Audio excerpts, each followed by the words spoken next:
Vladimir Vladimirovich Poutine, souverain absolu du grand empire russe. Du moins, c'est ce dont il rêve. Son opération de 3 jours en Ukraine coûte désormais la vie à 40 000 soldats russes chaque mois. Et pourtant, ils occupent actuellement moins de territoire qu'après la première offensive de 2022. Les oligarques et les hauts dirigeants russes tombent régulièrement par la fenêtre ou s'écrasent avec leurs avions. Le prix du pétrole russe ne cesse de baisser et presque plus personne ne veut commercer avec la Russie. Poutine est de plus en plus acculé. Est-ce la raison pour laquelle il perd complètement la tête ? Who's the boy that asks all the questions, explains the world to you and makes you laugh? Who shows you things you don't know yet? Everyone knows it's Prometheus. That's me. Commençons par le Kazakhstan, au cœur de l'Asie centrale.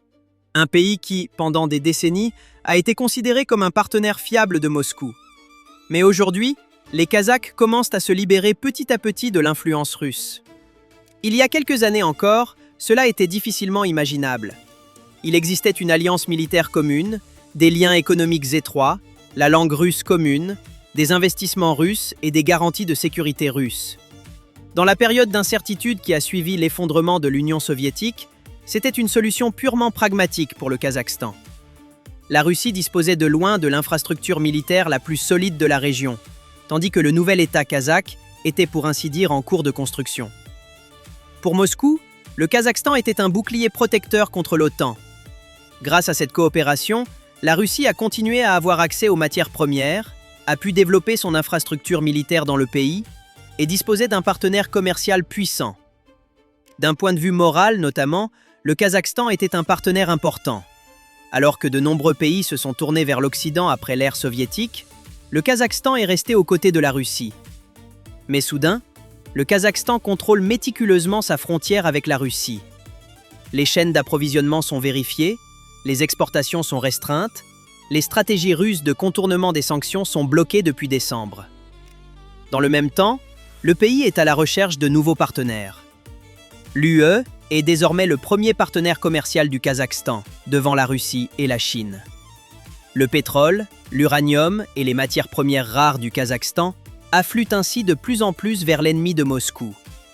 De nouveaux pipelines ont même été construits à cet effet via la Turquie. En contrepartie, de nouvelles usines de munitions répondant aux normes occidentales voient le jour dans le pays. Et en avril 2025, l'UE a signé un partenariat stratégique avec le Kazakhstan et déclaré le pays comme un État clé de la région.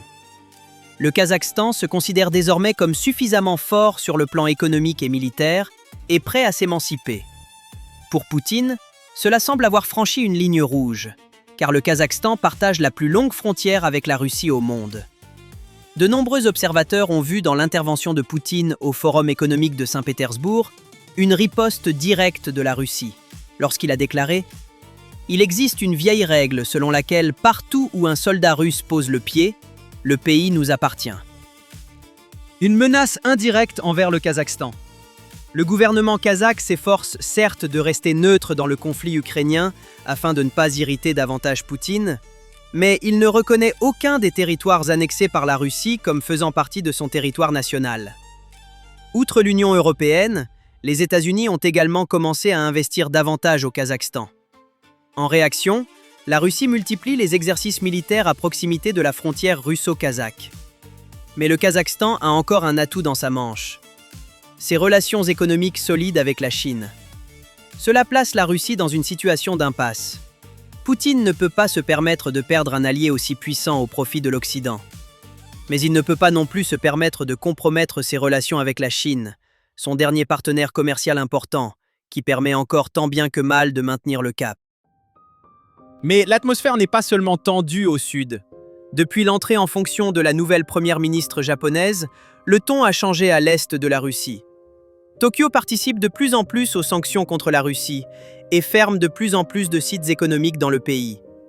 Moscou réagit en interdisant l'entrée sur son territoire à 30 journalistes, chercheurs et conseillers gouvernementaux japonais influents. Et pendant ce temps, les partisans de la ligne dure russe remettent sur le tapis un sujet qui était en fait gelé depuis des décennies, le conflit des îles Kouriles. Nous sommes à la fin de la Seconde Guerre mondiale. En août 1945, la Russie entre en guerre contre le Japon. L'armée rouge occupe le sud des îles Kouriles et évacue de force la population japonaise. Peu avant la fin de la guerre, la Russie s'assure le contrôle de l'ensemble de l'archipel. Le Japon, en revanche, n'a jamais reconnu cette annexion, et la première ministre Sanei Takaichi, en particulier, qualifie ces îles de « partie intégrante du Japon ». Malgré les événements de la Seconde Guerre mondiale, le Japon s'est orienté très tôt dans les années 50 vers l'Occident et a autorisé l'installation de bases militaires américaines sur son territoire. Pour la Russie, cela constituait déjà à l'époque une provocation inconcevable. Le Japon est ainsi inévitablement devenu partie prenante d'une campagne d'armement pendant la guerre froide. Au début des années 90, Gorbatchev a certes tenté d'apaiser le conflit et d'entamer des négociations sur l'appartenance des îles Kouriles, mais la Russie n'a fait aucune concession lors des négociations, et ce conflit couve donc encore aujourd'hui. La goutte d'eau qui a fait déborder le vase a bien sûr été la position claire du Japon en faveur de l'Ukraine dans le conflit ukrainien. Pour Moscou, il est clair qu'il ne peut y avoir de paix avec le Japon, et, depuis des mois, des avions, des navires espions et des drones pénètrent régulièrement dans l'espace aérien japonais.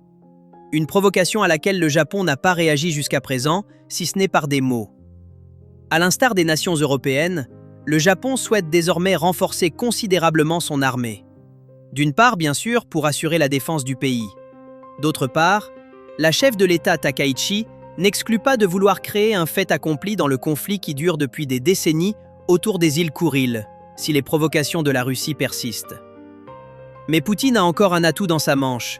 Avec la Corée du Nord, Moscou a à ses côtés un allié qui serait assez fou pour déclencher une guerre aux côtés de la Russie sans se soucier des pertes.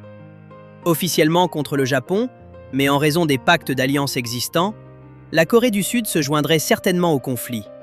Et cela donnerait enfin à Kim Jong-un la raison dont il a besoin pour entrer en conflit ouvert avec son voisin mal-aimé et réunifier la Corée, comme il le proclame depuis des années.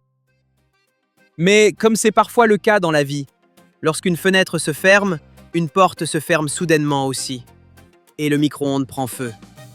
C'est sans doute ce que ressent actuellement Poutine, car dans tous ses fantasmes de pouvoir, son seul allié dans la guerre en Ukraine est en train de lui dire adieu, la Biélorussie. Alexandre Loukachenko, chef de l'État biélorusse sous la grâce de Poutine, a toujours été un fidèle compagnon de Poutine, ce qui lui a permis de régner sans partage sur le pays depuis 32 ans. Il a même autorisé les troupes russes à envahir l'Ukraine en 2022 en passant par le territoire biélorusse. Mais lorsqu'il est devenu de plus en plus évident que la victoire russe en Ukraine avait de moins en moins de chances d'aboutir, Loukachenko a lui aussi semblé douter de plus en plus du butin de guerre qui lui avait probablement été promis. Et il doute probablement désormais aussi de Poutine lui-même, après que celui-ci ait déjà évoqué en 2024 une union étatique entre la Russie et la Biélorussie. Dans le langage de Poutine, cela signifie en substance « En réalité, la Biélorussie appartient déjà à la Russie. Elle devrait donc devenir russe. » Pour Loukachenko, c'est absolument hors de question. Et c'est ainsi qu'après plus de 30 ans, les premières contestations envers la Russie ont vu le jour. Loukachenko a clairement indiqué que si Moscou menaçait la souveraineté de la Biélorussie, cela mènerait à la guerre. Un moment de choc, non seulement pour Poutine, mais aussi pour l'OTAN. On n'avait jamais entendu de tels propos de la part du despote Loukachenko, pourtant favorable à la Russie, qui aurait été renversé dès 2020 sans l'influence de Poutine. Mais notamment en raison des actes de sabotage et des attaques de drones incessants de l'Ukraine contre les infrastructures biélorusses, le vent semble de plus en plus tourner et le soutien de la population à l'égard d'une adhésion à la Russie diminue rapidement. Le pays souffre de plus en plus de la guerre menée par la Russie contre l'Ukraine. Les prix de l'électricité augmentent, l'essence se raréfie, notamment parce que la Russie en détourne une grande partie. Et récemment, le pays, qui était considéré comme le producteur mondial de pommes de terre, a dû lui-même en importer. Et comme il sied à un allié, Moscou a réagi au problème de son voisin, en le pillant encore davantage. Cela a conduit à une baisse record du soutien de la population à Moscou. Et Loukachenko, tel un drapeau dans le vent, s'aligne depuis des décennies sur tout ce qui lui assure sa position dominante dans son propre pays. Il semble que ce soit désormais la volonté de son propre peuple, Depuis quelque temps, on le voit de plus en plus souvent à Bruxelles, aux tables de négociation de l'Union européenne, et même lors de réunions avec des diplomates américains.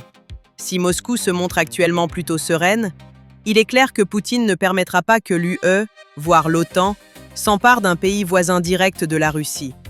Un pays qu'il considère en fait comme faisant partie de la Russie. Mais bon, que dire? Poutine semble considérer de nombreux pays comme faisant partie de la Russie. Et comme nous le savons maintenant, partout où un soldat russe entre dans un pays, ce pays appartient à la Russie.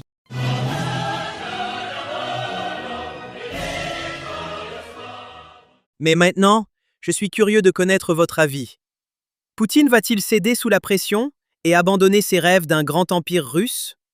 Ou va-t-il s'obstiner et aggraver la situation à mesure qu'il sera acculé? N'hésitez pas à me laisser vos commentaires. D'ici là, veillez à ce qu'aucun soldat russe n'entre dans votre jardin, prenez soin de vous et rendez-vous dans la prochaine vidéo. Qui est ce garçon qui pose toutes ces questions, qui t'explique le monde et te fait rire, qui te montre des choses que tu ne connais pas encore? Tout le monde sait que c'est Prométhée.